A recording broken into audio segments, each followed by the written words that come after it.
A sinner comes before you. Cersei of House Lannister. Shame. Shame. Shame. Shame.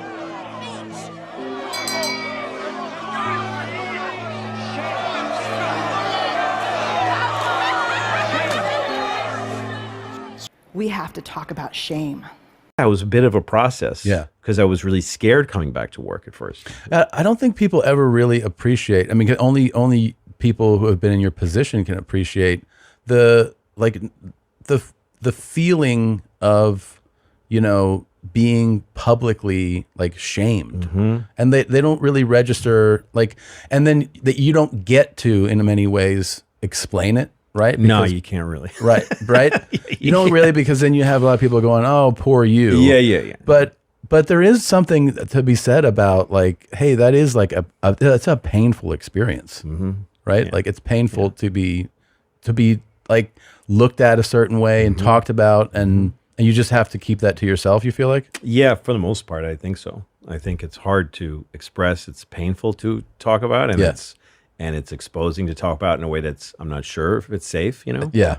Can I see a show of hands of anyone here who didn't make a mistake or do something they regretted at 22? Yep, that's what I thought. So like me at 22, a few of you may have also taken wrong turns and fallen in love with the wrong person, maybe even your boss. Unlike me though, your boss probably wasn't the President of the United States of America. Not a day goes by that I'm not reminded of my mistake, and I regret that mistake deeply. Shame is the gremlin who says, you're not good enough. You never finished that MBA. Your wife left you. I know your dad really wasn't in Luxembourg, he was in Sing Sing. I know there's things that happened to you growing up. I know you don't think that you're pretty enough or smart enough or talented enough or powerful enough. I know your dad never paid attention even when you made CFO. Shame is that thing. We look up and the critic that we see pointing and laughing 99% of the time is who? Us. Hello, beautiful souls. Welcome to my channel. And today I'm going to be doing some commentary on Brené Brown's TED Talk about listening to shame. This is a heavy duty one, so hang in there. My goal is to help us all work through our shame so we can become stronger in our lives. Also, this commentary appears to be taking on a life of its own, and so I'm trying to go with the flow and what I feel inspires me about this topic. So thanks for joining me. Comment your thoughts. I'm going to tell you a little bit about my TEDx Houston talk. I woke up the morning after I gave that talk with the worst vulnerability hangover of my life. And I actually didn't leave my house for about 3 days. And that when being vulnerable emerged from my data as absolutely essential to wholehearted living, I told these 500 people that I had a breakdown. I had a slide that said breakdown. At what point did I think that was a good idea? The definition of shame is the feeling of humiliation or perceived wrongdoing. Sometimes it is something we've done wrong, and sometimes it was conditioned into us without our knowledge. So Gabor Mate talks about how when we're children, we can absorb shameful feelings by not having our needs met. In other words, if our needs are not met as children for whatever reason, then we can subconsciously internalize that because we don't understand as children that sometimes our needs can't be met. And instead we take it as our value is not worthy enough to be taken care of. Or we can grow up being told we're not worthy in a multitude of ways. And vulnerability is exposing yourself and feeling like you're taking a risk by being open to the possibility of being attacked or humiliated. So I'm making myself vulnerable by putting this video out for people to critique, or the art I create, or the work that I do. And I have these inherent feelings of shame from my conditioning and socialization and growing up. And I could sometimes be projecting that onto a situation that isn't there, or that I am being shamed or humiliated because other people perceive my behavior as wrong. So those are some basic sort of definitions that I'm working with in this video. But I want to talk about what I've learned. There's two things that I've learned in the last year. The first is vulnerability is not weakness. And that myth is profoundly dangerous. Let me ask you honestly, and I'll give you this warning. I'm trained as a therapist, so I can outweight you uncomfortably. So if you could just raise your hand, that would be awesome. How many of you, honestly, when you're thinking about doing something vulnerable or saying something vulnerable, think, God, vulnerability is weakness, this is weakness? How many of you think of vulnerability and weakness synonymously? But the attention and judgment that I received, not the story, but that I personally received, was unprecedented. I was branded as a tramp, tart, slut, whore, bimbo, and of course, that woman. I agree with Brene Brown that vulnerability, to put yourself out there, to take the risk of exposing who you are to the world, is not a weakness. It takes great courage. And when I think, thank you all who've been watching my commentary videos. I'm doing an edit on this one because it got taken down because C.K. Lewis, the comedian, he hired some company that looks for things, and even though I used a short clip from his comedy routine, they took it down. So I'm taking it out. I'm taking his photos out, and I'm taking his comedy stuff out. And I will put other things in that place and try to say what it is he's saying. Thanks for watching, everyone. And when I think of the courage that Louis C.K. took to come back onto the comedy stage after all the things he had gone through and had put himself out there with the mistakes he made and the shame that brought on him, and the same with Monica Lewinsky for her ability to stand up there after she was tremendously ridiculed and shamed for it. She's 22 years old and in this position that the world is looking at her and saying she is wrong. There is no self-criticism. There is no looking at why our world is responding in the way it's responding. It's perception. Everything is mind's creation. And if we get caught up in all those dynamics of shame and groupthink and perception without critique and criticism and grace for a person, terrible things can happen. And one of the ways that we personally can take responsibility for our own lives is, you know what I'm going to say, meditation. Because once we start meditating and we start to learn our habit mind, that we are thinking and perceiving in these certain ways, when we encounter any situation or any person who is trying to say, you are this way, we can say, no, and we can have the courage to continue to put ourselves out there and separate oneself from people's opinions. This is where I put the clip of comedy from C.K. Lewis where he talks about how everyone has their thing. Like, we all have our thing, and the thing can be something that we can feel ashamed about. And his funny was that everyone else knows his thing, but most people have no one who knows their thing. And he says how lucky it is that no one knows your thing. And I'm putting that in there because the multi-million-dollar corporation came after me, a non-monetized 800 followers YouTube channel. The majority of people.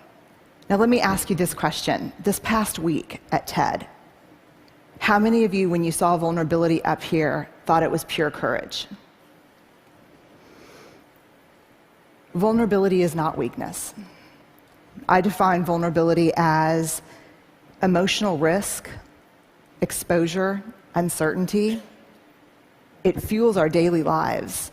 And I've come to the belief, this is my 12th year doing this research, that vulnerability is our most accurate measurement of courage. To be vulnerable, to let ourselves be seen, to be honest. Listen deeply, deeply ashamed to the worst version of myself, a self I don't even recognize. The public humiliation was excruciating. Life was almost unbearable. Humiliation. I would define it as someone making fun of someone in public. It can be done in private as well. I'm not just narrowing it down. I'm just talking about it in different formats or ways. So if you're at home and you're a teenager and a family member is putting you down for some perceived thing that they see about you, like you're eating too many donuts, you're going to get fat. And the teenager takes that on as, I am fat, I'm a bad person.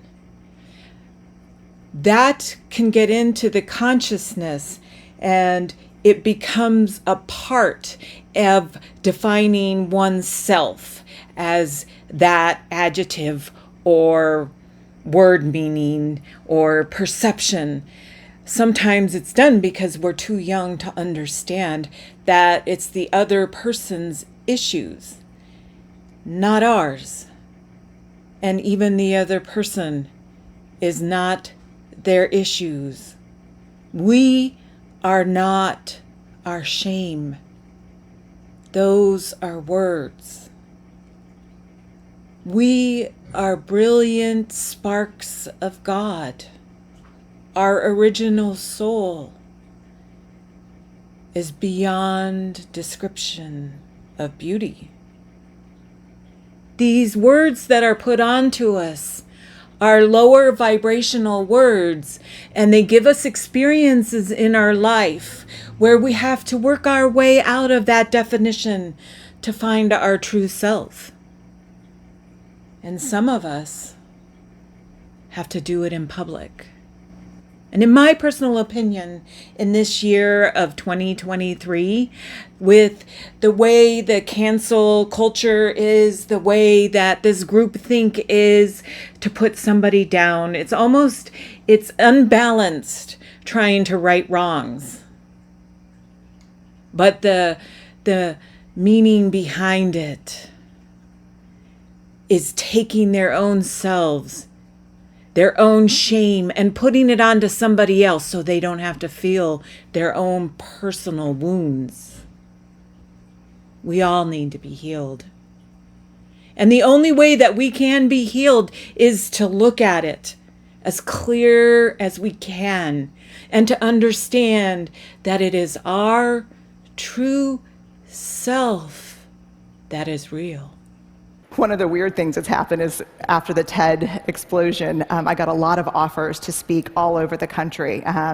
Everyone from schools and parent meetings to Fortune 500 companies. And so many of the calls went like this: hey, Dr. Brown, we loved your TED Talk. We'd like you to come in and speak. We'd appreciate it if you wouldn't mention vulnerability or shame. Cruelty to others is nothing new. But online, technologically enhanced shaming is amplified, uncontained, and permanently accessible. The echo of embarrassment used to extend only as far as your family, village, school, or community. But now it's the online community too. Millions of people, often anonymously, can stab you with their words, and that's a lot of pain. What would you like for me to talk about? There's 3 big answers. This is mostly, to be honest with you, from the business sector: innovation, creativity, and change.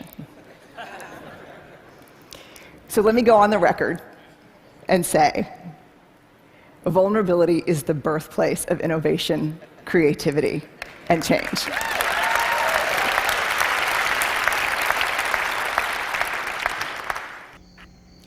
There are real life consequences for internalized shame that cannot be contained or dealt with.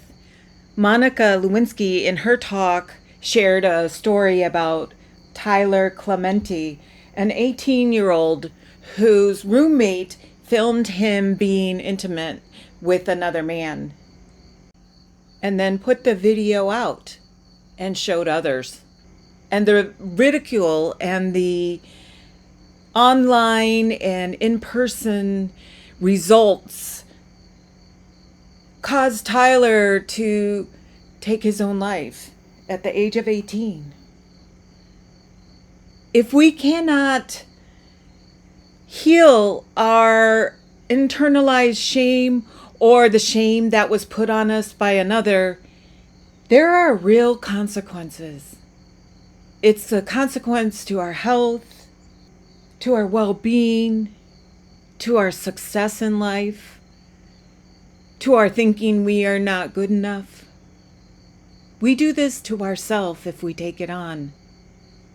And if we can separate our true self from these derogatory terms or things that are not true about us, or if we don't heal the things that we've done to others, or we believe we've harmed ourselves or some others in a way that brings about shame, there are real life consequences. Slowly hurting our internal selves. You're the shame researcher who had the breakdown. And I'm so worn out at this point in my life. I look at her and I actually say, it was a frickin' spiritual awakening. And she looks back and does this. I know.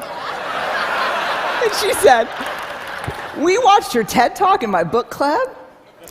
Then we read your book and we renamed ourselves the Breakdown Babes. And she said, our tagline is, we're falling apart and it feels fantastic. It's time to start taking a lighthearted, humorous view of ourselves, maybe, and turning the perceived weaknesses and our feelings of being ashamed into our power selves. And I don't make light of this. I just try to help people shift their perspective and understanding into one that can begin the healing process for themselves. And one of the ways that I interpret one of Buddha's teachings is we have to look at things as they are and not pretend them away in order to address what is in any moment. We can't continue in this manner. We are powerful souls. We have powerful purposes, and we can use these life experiences to heal and to help others heal. And there are ways to do that. Please subscribe. Please I thought I'm going to leave that shame stuff behind because I spent 6 years studying shame before I really started writing and talking about vulnerability. And I thought, thank God, because shame is this horrible topic. No one wants to talk about it. It's the best way to shut people down on an airplane. What do? I study shame. Oh. And I see you. A marketplace has emerged where public humiliation is a commodity and shame is an industry. How is the money made? Clicks. The more shame, the more clicks. The more clicks, the more advertising dollars. We're in a dangerous cycle. The more we click on this kind of gossip, the more numb we get to the human lives behind it. And the more numb we get, the more we click. All the while, someone is making money off of the back of someone else's suffering. Shame is an epidemic in our culture. And to get out from underneath it, to find our way back to each other, we have to understand how it affects us and how it affects the way we're parenting, the way we're working, the way we're looking at each other. I was reminded of a cardinal rule, not a research rule, but a moral imperative from my upbringing. You gotta dance with the one who brung you. And I did not learn about vulnerability and courage and creativity and innovation from studying vulnerability. I learned about these things from studying shame. I think about this in terms of we have to dance with the devil himself in order to uncover our own blocks and shame. We have to look at these things. We have to look at these things internally, and we have to look at these things externally. And these things are the experiences that brought us to the place of shame.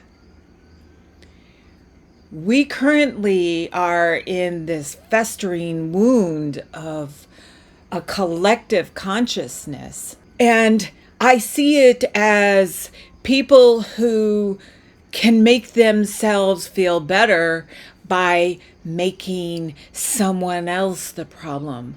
Look what they did. Look what Monica did. She's such a bad person. And the focus leaves that individual and it comes on to Monica or Louis. It becomes something that makes one feel better about themselves. But Buddha taught, in order to know our own mind, we have to understand our thinking process. And the way we understand our thinking process is to back away from the bombardment of things daily being thrown at us, the news, our lives, our work, our friends, our family. It's so much we can't even understand who we are. And to look and wallow in the swamp of our internal suffering and pain, I'd much rather have the distraction sometimes. But we won't heal our internal wound or our external wound without investigating and looking at it and understanding what needs to be done in order to be healed. We heard a brilliant, simple solution to not killing people in surgery, which is have a checklist. You can't fix that problem without addressing shame, because when they teach those folks how to suture, They also teach them how to stitch their self-worth to being all-powerful. And all-powerful folks don't need checklists. And no one that gets on the stage so far that I've seen has not failed. I have failed miserably, many times. I don't think the world understands that because of shame. There's a great quote that saved me this past year by Theodore Roosevelt. A lot of people refer to it as the man in the arena quote. And it goes like this: "It is not the critic who counts. It is not the man who sits and points out how the doer of deeds could have done things better and how he falls and stumbles. The credit goes to the man in the arena, whose face is marred with dust and blood and sweat. But when he's in the arena, at best, he wins, and at worst, he loses. But when he fails, when he loses, he does so daring greatly." And that's what this conference to me is about. That's what life is about daring greatly, about being in the arena. Maybe we can begin to create our own checklists, writing down all the things that will empower us. And then we can think like a surgeon, where we don't need our checklist anymore. We just live that empowerment and self-worth and confidence. Think like a surgeon. The ability to hold something we've done or failed to do up against who we want to be is incredibly adaptive. It's uncomfortable, but it's adaptive. When you walk up to that arena and you put your hand on the door and you think, "I'm going in and I'm going to try this," shame is the gremlin who says, "You're not good enough. You never finished that MBA. Your wife left you. I know your dad really wasn't in Luxembourg, he was in Sing Sing. I know there's things that happened to you growing up. I know you don't think that you're pretty enough or smart enough or talented enough or powerful enough. I know your dad never paid attention even when you made CFO." Shame is that thing. And we don't have to be that thing, because we are not shame. We are beautiful sparks of God, and we're trying to find our way back there and to live a more empowering life and live the life that we were meant to live and be the person that we were meant to be. And to bring back that, writing our checklist and putting it to our fridge with all the things that we want to express in our world of who we are, and that confidence, and to live it and to see it on the fridge or memorize it and put it into our mind. It will eventually seep into our consciousness and empower us. And then if we can quiet it down and walk in and say, "I'm going to do this," we look up and the critic that we see pointing and laughing 99% of the time is who? Us. Shame drives two big tapes: never good enough. And if you can talk it out of that one, who do you think you are? How do we heal and get out of that? We have to empower ourselves. We have to believe in ourselves. We have to realize that that person or situation that put the shame on us isn't us. It's just a situation. But somehow we've internalized that person to take on that person's definition of us and that shame that they said that we were. The internalized prison guard. The outside person is no longer needed. I challenge you to put those empowering words on your fridge, to live the life you were meant to live. The thing to understand about shame is it's not guilt. Shame is a focus on self. Guilt is a focus on behavior. Shame is I am bad. Guilt is I did something bad. How many of you, if you did something that was hurtful to me, would be willing to say, "I'm sorry, I made a mistake"? How many of you would be willing to say that? Guilt. I'm sorry, I made a mistake. Shame. I'm sorry, I am a mistake. There is a huge difference between shame and guilt. And here's what you need to know. Shame is highly, highly correlated with addiction, depression, violence, aggression, bullying, suicide, eating disorders. If we're going to find our way back to each other, vulnerability is going to be that path. And I know it's seductive to stand outside the arena because I think I did it my whole life and think to myself, I'm going to go in there and kick some ass when I'm bulletproof and when I'm perfect. And that is seductive. But the truth is, that never happens. And even if you got as perfect as you could and as bulletproof as you could possibly muster, when you got in there, that's not what we want to see. We want you to go in. We want to be with you and across from you. And we just want for ourselves and for the people we care about and the people we work with to dare greatly. But you can insist on a different ending to your story. Have compassion for yourself. We all deserve compassion. Dare greatly by going out and kicking ass with your imperfect, vulnerable self. And let me know in the comments one empowering word you would use to describe yourself. I'll start. I'm one brave cookie. Mommy, did you enjoy that highlight? Why don't you have more fun? Click around. Click here, or here, or here, or here, or here. Look. Try it out. Have more fun. Why don't you subscribe? That way, every time a video drops, you can be notified.